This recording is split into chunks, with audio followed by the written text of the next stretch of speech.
I'm going to show you guys how to properly ferment oats. We're going to make two things today, oat milk as well as a traditional Scottish oat preparation called sowens. Oats are high in phytic acid, aka phytates. These phytates are anti-nutrients that bind to minerals and take them out of the body.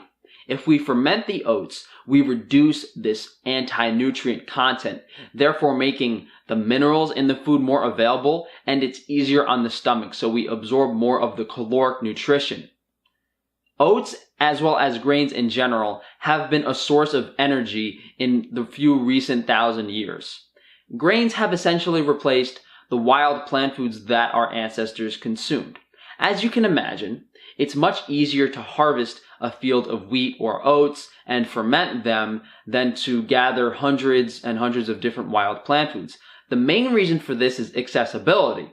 We might have been able to grow these grains, but these wild plant foods were not present in the environment. So essentially, we always consumed animal foods with either grains or plant foods. The ratios were just altered and the types of food were altered depending on the environment. But I wanted to be clear that this is solely a source of caloric nutrition. Although oats have a higher fat content than other grains, and they're pretty good from an energy standpoint, oats don't contain enough vitamins to be considered a nutrient-dense food. They lack both fat-soluble vitamins A, D, E, K2, omega-3 fatty acids, as well as high amounts of water-soluble vitamins. They have some B vitamins, but they lack vitamin B12, vitamin C.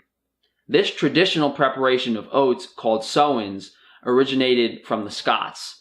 They would harvest the oats in the field, they would mill them into a powder, and then they would mix this powder with water. They would let it sit for about a week. The natural wild yeast in the air would ferment it, and then what they would do is they would take this container full of water and oats. They would pour the water off and actually discard the oats. That water would then be let to settle, and there would be these tiny sediments that would settle to the bottom of that water. That was deemed the most nutritious part of the oat. It's similar to maybe cream of wheat or cream of rice, the highest quality source of nutrition. As you can imagine, the yield is not too high, but those oats that they threw out, we will be using those today for oat milk, utilizing all of it. And I mean, oats are cheap in general. Even organic oats are like $1.49 a pound. So even if the yield is low, it's not too expensive considering their initial price. So let's get started. Oats. This is called the groat. And groats are just pretty much oats in their whole form. Wheat is called a wheat berry. Wheat berries look similar to this. But basically all grains are seeds and they have to be milled into flour. So what we need to do here is we need to soak these oats in water, and then we're going to blend them up. Because if we don't soak them, they're going to be too hard to blend up, and milling is much more labor intensive. The Scots did not have blenders. I'm sure they would have loved to soak the groats, blend them up in a blender, and not have to grind them in a mill. But normally, traditionally speaking, in order to grind up a seed, you need some sort of stone mill that's pretty hard to engineer and operate, especially in comparison to a blender. So all I'm going to do is I'm going to fill this up with the oats and get half of them on my counter. I'm going to just fill this up with reverse osmosis water. Reverse osmosis is a form of filtration that removes fluoride and chlorine. So now we just have a blender that's half full of oats. I'm going to let this sit for probably 4, 5, 6, 7 hours. Overnight would even be good. And then these will be soft enough so that when we blend them up, it turns into more of a puree as opposed to chunks of oats. If you want to, you can use steel cut oats as well as Scottish oats. So those groats we just looked at, that's the original form. Steel cut oats are those groats cut into like smaller pieces, and Scottish oats are the powdered form of the groats. You don't really see Scottish oats a lot. I think I have some on my Amazon shop, and you can buy Scottish oats on Amazon. It's just a very labor-intensive process in compared to doing this. But you can get them if you'd like. And I just find having the oats whole and doing this is much fresher. Even when I make my own bread, I like grinding the wheat berries myself. It really makes it a higher quality product. And just by using the whole berries, imagine if we had it fresh from the field. Imagine how much more aromatic and tasty it would be. So we'll check on this in a couple of hours and we'll go for a ride in the blender. So it's been about 8 hours. Now we're going to blend this up.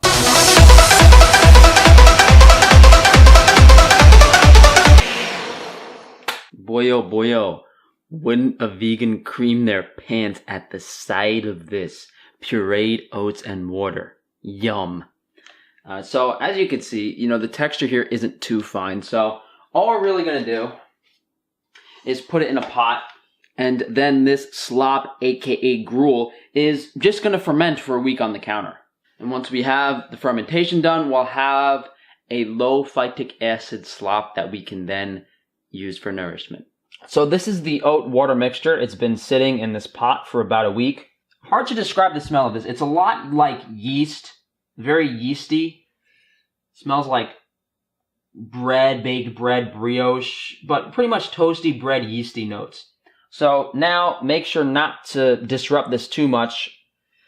What we're going to do is just pour the water off the top. And as you can see, that oat mixture is at the bottom. That's what we don't want.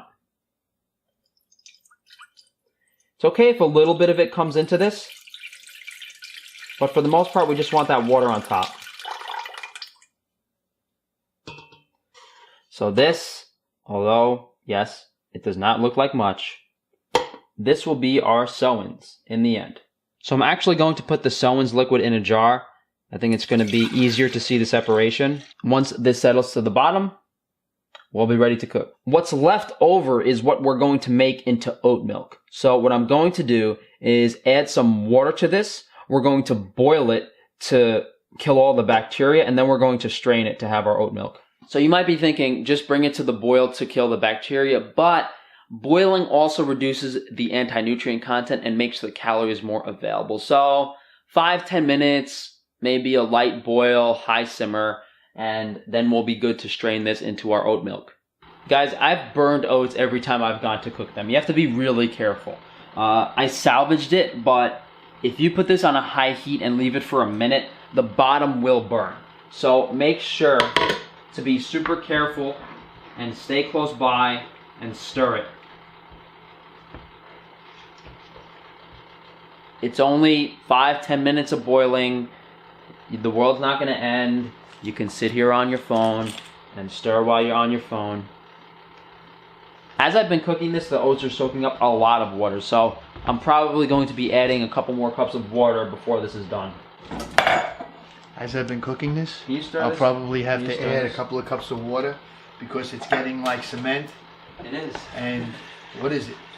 It's oats. I'm making oat milk. But it doesn't smell good. Well, I gotta attract vegan girls. What the hell's in it? It's oats. It's fermented oats. It's fermented oats. How am I gonna get the vegan girls? Without the fermented oats. They smell worse than Hang this. a carrot on if I can't tolerate this, I'm never on the stick and put it on the hood of your car. A carrot? No, that's not. I can't breathe when I do this. It's not that bad. Oh fuck.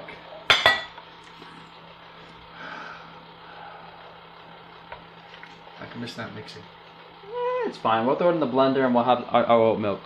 So I've been stirring this for about 10 minutes on high heat. I actually had to add another 10 cups of water because it got so thick. Now I'm just going to let this cool off. Then we'll throw it in the blender and strain it. One of our slop variations have finished cooling off, being the oat milk. So this is the byproduct of the Sowens that we just boiled for about 10 minutes and added a lot of water to.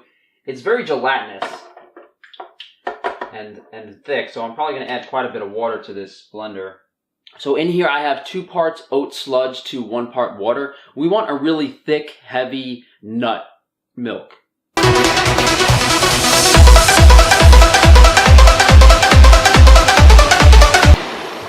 Okay, so here I have a strainer with some cheesecloth. Trust me guys, I didn't go out and buy cheesecloth for this crap. I have it already. Alright. Oh, this looks pretty promising. And for any of you guys thinking, oh, this is a lot of work for some oat milk. That's why the Oatly factory has like millions and millions of dollars worth of high-tech equipment to make this. It's a highly automated process, but I don't even know if the Oatly factory is fermenting their oat milk. So, safe bet if you are consuming a lot of nut milk to make it yourself. So on the strainer, just I guess some of the larger particles that aren't going through. So the texture of this nut milk is very creamy. I would say it's probably as thick as like full fat sheep milk or something. Yeah.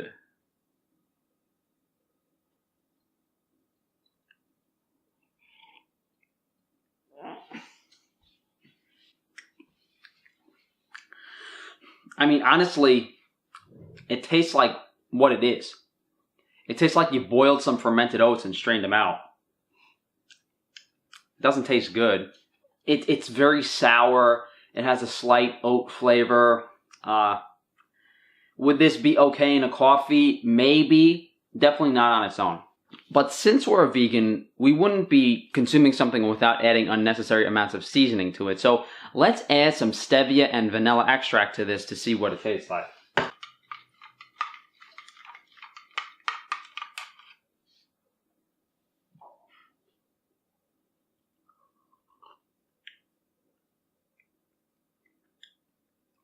You know what this tastes like? When I did a vegan day of eating video, I had this coconut yogurt that was vanilla flavored. This tastes pretty much the same as that. So if you make your own oat milk, you add some vanilla extract to it, artificial sweetener. I mean, it's probably way healthier than the store-bought version, and I'm assuming it tastes just as good. So here is the Sowens. It's been resting for about a day. You can see the sediments on the bottom. We could let this rest for another day or two and the yield will be much higher, but the video's got to come out tomorrow, boys. So we're going to cook what we have in here now. All right, so the water's poured off and I added a bit more water. And what we want is 2-part water to 1 part of the sediments. And this is just going to go into a pot on a medium heat. And we're going to boil this for about 10 minutes. Okay, so the Sowens has been simmering away for about 10 minutes and it's pretty much done. And as I said earlier, this is like baby cereal almost. Very similar in look and texture. And the way the Scottish would have made it is they would have put a bunch of heavy cream in it.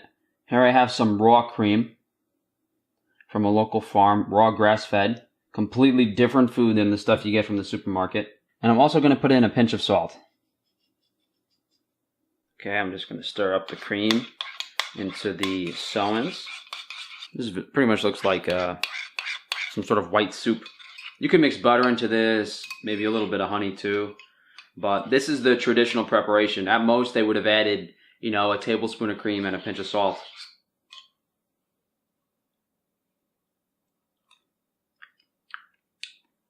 From a culinary perspective, I think this actually tastes really good.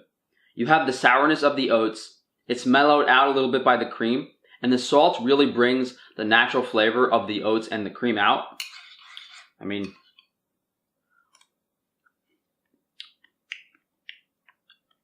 pretty good. Now, I mean, the only reason this tastes good is probably because we added dairy to it, but I'm going to put in like a tiny, tiny drizzle of honey and see how much of a difference it makes. And hey, screw it, when I'm adding honey, I'll put some cinnamon in there as well. Whenever I make a food, although I might like it myself, just with the cream and the oats, I think from a very approachable perspective, would a kid like this? Would an average American like this? And although I like that original preparation, I'm not quite sure the average person would.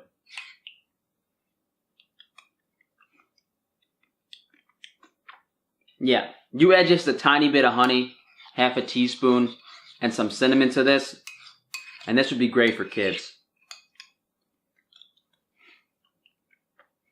Yeah, really good, really, really good. Hopefully this helps some of you guys prepare some foods in a traditional way to give your family a healthy and nutritious meal. Thank you guys for watching. If you can, please like, subscribe, hit that bell icon, and share the video. If you guys do want to support the channel, just check out a bunch of the videos that I link at the end here. I do have another video on oat preparation where I go a little bit deeper into the anti-nutrients and what's wrong with them, and a whole bunch of other cooking videos ranging from einkorn dough to some more carnivore-oriented recipes. You guys enjoy the rest of the weekend.